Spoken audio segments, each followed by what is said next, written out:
Welcome to Democracy Now!, democracynow.org, The Quarantine Report. I'm Amy Goodman.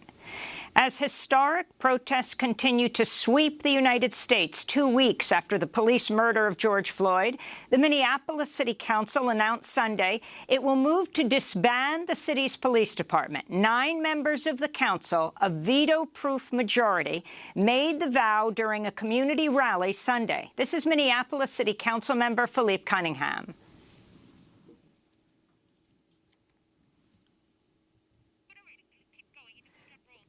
We'll get to that clip in a moment. The vow to disband the police came just days after the Minneapolis City Council voted to ban chokeholds and neck restraints. Derek Chauvin, the former officer who killed Floyd by kneeling on his neck for nearly 9 minutes, will make his first court appearance today. Let's go to that clip of Councilmember Philippe Cunningham. This work is not new. We know that.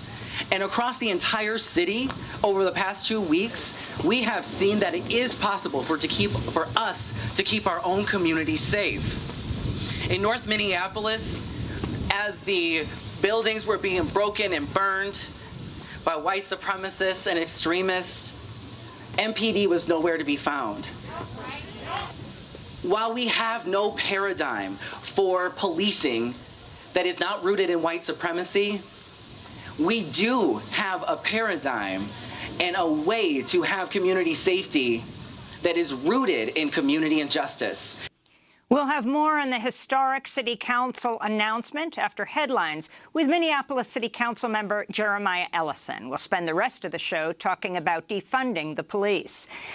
In more headlines, the nationwide uprising against police violence and anti-black racism saw hundreds of thousands of protesters take to the streets across the United States over the weekend. In New York, large-scale protests took place throughout the city, many continuing into the night in defiance of an 8 p.m. curfew. In San Francisco, thousands of protesters shut down traffic on the Golden Gate Bridge. In Richmond, Virginia, protesters toppled the Confederate statue of General William Carter Wickham and doused it with paint. Many in Virginia, including some of Wickham's own descendants, had called for the Confederate statue to be torn down for years. On Friday, protesters around the country wished a happy 57th birthday to Breonna Taylor, who was shot dead by Louisville, Kentucky police inside her own apartment in March. She would have been 27 years old. This is a protester speaking at a rally in Los Angeles.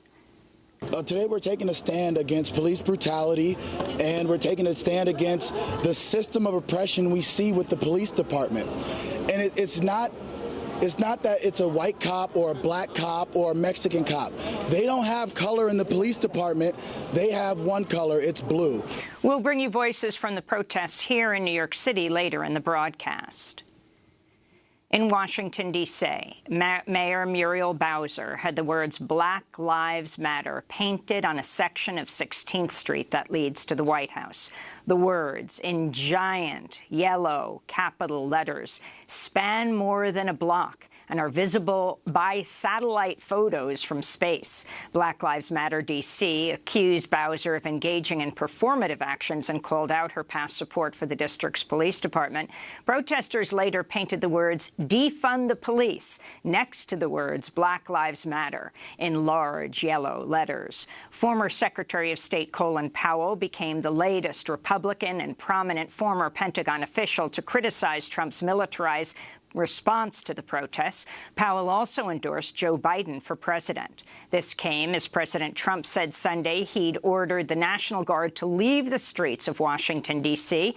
Trump's reversal came after ABC News reported last Monday President Trump got into a shouting match with a top Pentagon official demanding the mobilization of 10,000 troops in Washington, D.C. and other U.S. cities to suppress protests. On Sunday, Utah Senator Mitt Romney broke with other Republican lawmakers and joined a march in Washington, D.C. Finding a way to end violence and brutality and to make sure that people understand that Black Lives Matter. Protests also intensified around the world as crowds poured into the streets in Britain, Germany, France, Spain, Denmark, Canada, Japan, South Korea, Tunisia, among many other places. Protesters gathered in front of U.S. embassies and some capitals as they demanded an end to police brutality and racism in both the United States and their own countries. In Spain, demonstrators rallied in front of the Rota U.S. military base in Cadiz, as well as the capital, Madrid, and other places. In Britain, protesters in Bristol tore down a bronze statue of 17th century slave trader Edward Colston and threw it in the river Avon. In London, protesters wrote "Churchill is a racist" on the memorial statue for former Prime Minister Winston Churchill. In Columbus, Ohio, an investigation's been launched into the death of 22-year-old protester Sarah Grossman, who died soon after getting pepper sprayed at a protest. This comes as reports of police violence against protesters continue to pile up. A warning to our TV audience: we're about to show graphic images of police violence. In Indiana, 21-year-old Balin Brake lost his right eye after a police officer fired a tear gas canister directly into his face at a protest in Fort Wayne. In Texas, 26-year-old Brandon Saenz lost his left eye's 7 teeth and fractured his skull after a Dallas police officer shot him in the face at close range with an unknown projectile. In La Mesa, California, 59-year-old grandmother Leslie Fulcrum was filming a Facebook Live video of a protest when she was shot between the eyes by a beanbag round fired by police. What's wrong with her? Oh, my God! Oh, my God! Oh, my God! Oh, my God! Are you okay, ma'am? Are you okay? Fulcrum was hospitalized in an intensive care unit and placed in a medically induced coma. Meanwhile, the 2 Buffalo police officers who last week assaulted Martin Gugino, a 75-year-old white demonstrator, violently pushing him to the ground, have been charged with felony assault. Gugino is a longtime peace activist who's been attending protests for racial justice and many other causes for years. He's a member of Witness Against Torture. His representative said over the weekend he's in serious but stable condition. 57 police officers from Buffalo's emergency response team quit the special unit following the suspension of their fellow officers last week. Immigrant rights advocates are sounding the alarm over the presence of Immigration and Customs Enforcement agents at protests. Last week, a viral video showed a group of ICE agents detaining a protester at a George Floyd rally in New York City. The Immigrant Defense Project said agents held the man on the ground as they pointed 3 guns at him. The man, who hasn't been identified, was handcuffed and searched. He was reportedly released after agents found a military veteran's ID on him. Immigration rights advocates say he's a U.S. citizen of Puerto Rican descent. ICE recently confirmed the agency's deployed personnel at protests across the country.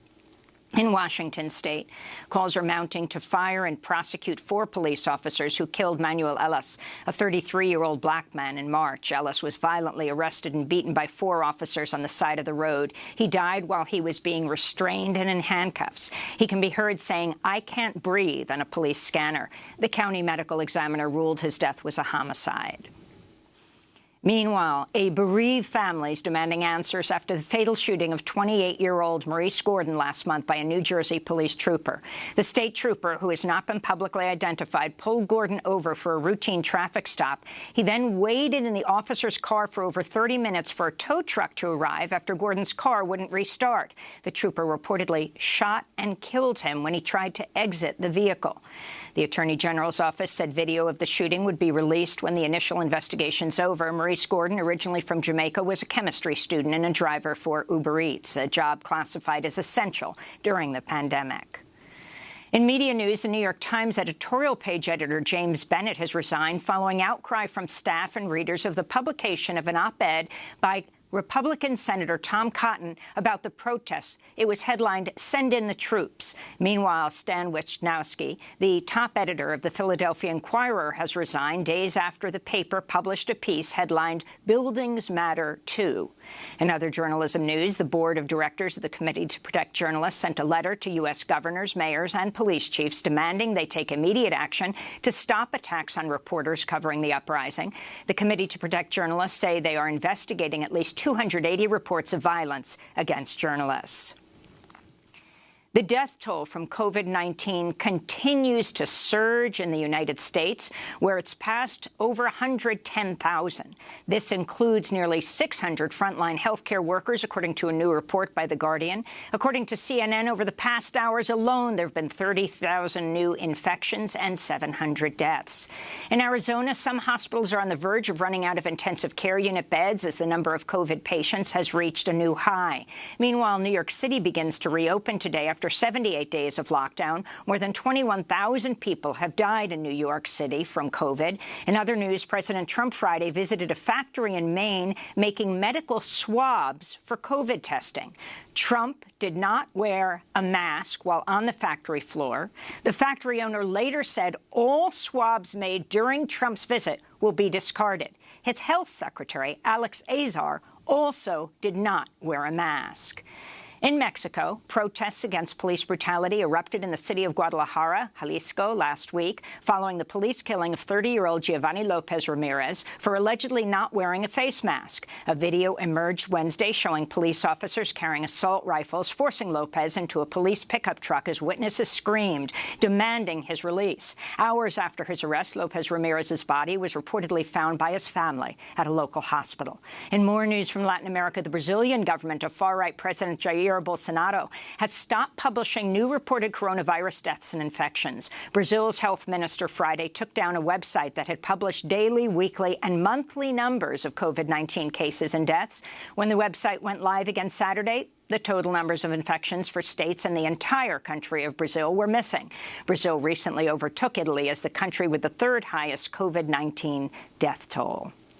In Canada, Indigenous leaders are demanding an investigation into the fatal police shooting of an Indigenous woman during a wellness check. 26-year-old Chantel Moore was killed Thursday in Edmundston, New Brunswick, by an officer who'd responded to a call from one of Moore's loved ones. Police allege Moore threatened the officer with a knife. The officer then shot her 5 times. Moore had recently moved to Edmundston to be closer to her 5-year-old daughter. She was a member of the Tlaquehuat First Nation. In more news from Canada, charges were dropped last week against 22 Wet'suwet'en land defenders and their allies who were arrested this past February in northern British Columbia after a days-long raid in Indigenous territories where hereditary chiefs have been in a protracted battle to protect their land from the construction of TransCanada's 400-mile, $4.7 billion coastal GasLink pipeline.